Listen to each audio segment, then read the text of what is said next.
कार्यक्रमाला सुरुवात करूयात। देशाची दिशा ठरवणारं संसदेचं अधिवेशन सध्या सुरू आहे, पण कामकाज ठप्प। नेमका मुद्दा काय जाणून घेऊयात। मुद्दा आहे नीट परीक्षा पेपर फुटीचा। याच मुद्द्यावरून आज तिसऱ्या दिवशी संसदेत गदारोळ झाला। लोकसभा आणि राज्यसभा दोन्ही सदनांचं कामकाज आजही दिवसभरासाठी तहकूब झालं। लोकसभेत संसदीय कामकाज मंत्री किरेन रिजिजू यांनी स्पष्ट केलं की सरकार चर्चेसाठी तयार आहे। देशातल्या युवकांच्या भविष्यासाठी सकारात्मक, खुली आणि सखोल चर्चा व्हावी ही सरकारची इच्छा आहे। ती चर्चा कोणत्या नियमांअंतर्गत किती वेळ चालेल हे लोकसभा अध्यक्ष ओम बिर्ला सर्व पक्षांशी सल्लामसलत करून ठरवतील, असंही त्यांनी नमूद केलं। राज्यसभेत विरोधी पक्षनेते मल्लिकार्जुन खरगे यांनी भूमिका मांडली की शिक्षण मंत्री राजीनामा देत नाहीत तोपर्यंत कोणतीही चर्चा निष्पक्षपणे होणं शक्य नाही, त्यामुळे सरकार विद्यार्थ्यांचा आवाज दडपत असल्याचा आरोपही त्यांनी केला। त्यावर सभागृह नेते जे पी नड्डा यांनी उत्तर दिलं की नीट परीक्षेशी संबंधित प्रत्येक मुद्द्यावर चर्चा करायला सरकार तयार आहे, मात्र गदारोळ काही थांबला नाही। राज्यसभा तीनदा तहकूब झाली, शेवटी दिवसभरासाठी कामकाज स्थगित झालं। लोकसभेत कालही काँग्रेसनं या विषयावर चर्चेची मागणी केली होती। त्यानंतर चर्चा कोणत्या नियमाखाली घ्यायची, किती वेळ द्यायचा याबाबत लोकसभा अध्यक्षांच्या उपस्थितीत बैठकीही झाल्या। चर्चा होण्याबाबत सकारात्मक वातावरण होतं। त्यानंतर लोकसभेतले विरोधी पक्षनेते काँग्रेस नेते राहुल गांधी यांच्या नेतृत्वाखाली पंतप्रधानांच्या निवासस्थानाबाहेर धरणं आंदोलन सुरू झालं।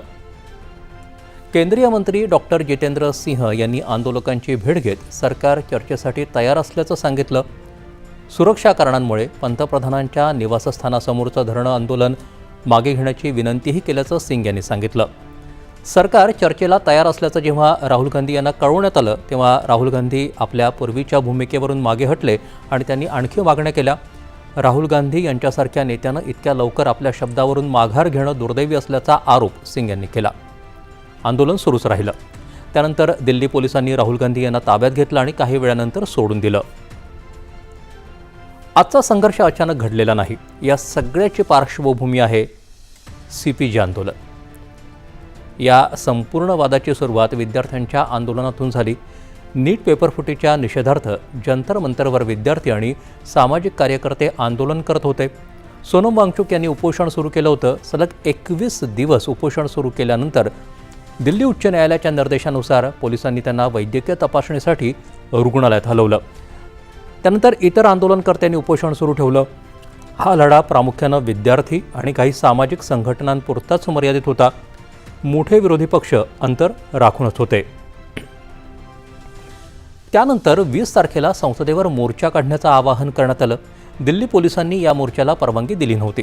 पोलिसांनी आंदोलनकर्त्यांना ठरवलेल्या ठिकाणीच आंदोलन करण्याचं आवाहन केल्याचं अधिकृत निवेदनामध्ये म्हटलं आहे। दिल्ली पोलिसांच्या म्हणण्यानुसार काही आंदोलकांनी प्रतिबंधित परिसराकडे जाण्याचा प्रयत्न केला। परिस्थिती तणावपूर्ण झाल्यानंतर जमावाला रोखण्यासाठी बळाचा वापर करावा लागला। काही असामाजिक घटक आंदोलनात मिसळल्याचा दावाही पोलिसांनी केला आहे। त्या संदर्भात गुन्हे दाखल केले आहेत। मात्र दुसरीकडे विद्यार्थ्यांवर लाठीमार झाल्याचे व्हिडिओ समाज माध्यमांवर मोठ्या प्रमाणावरती व्हायरल झाले। यावर देशभरातून तीव्र प्रतिक्रिया उमटल्या आणि त्यानंतर आंदोलनापासून दूर असलेल्या सर्व प्रमुख विरोधी पक्षांनी या मुद्द्यावर आंदोलनाला पाठिंबा दिला। उपोषणकर्ते सोनम वांगचुक यांनी आज केंद्रीय मंत्री JP नड्डा आणि डॉक्टर जितेंद्र सिंह यांना खुलं पत्र लिहिलं आहे। विद्यार्थ्यांच्या कुटुंबांना योग्य मदत, संसदेत अर्थपूर्ण चर्चा आणि आंदोलनात सहभागी विद्यार्थ्यांवर कोणतीही दंडात्मक किंवा सूडबुद्धीनं कारवाई होणार नाही याची सरकारनं स्पष्ट हमी द्यावी अशी मागणी त्यांनी केली आहे। अशी हमी मिळाली तर उपोषण मागे घ्यायला तयार असल्याचं त्यांनी पत्रात नमूद केलं आहे। आता संसदेचा विचार करता एकीकडे सरकार सांगतंय चर्चेसाठी आम्ही तयार आहोत, CBI चौकशी सुरू आहे, तर दुसरीकडे विरोधक या मुद्द्यावर आक्रमक आहे। कामकाज ठप्प होत आहे। वादळी अधिवेशनाचीच ही दिशा दिसते का? आता भारतातल्या हरित ऊर्जा प्रयोगाची घेऊयात माहिती।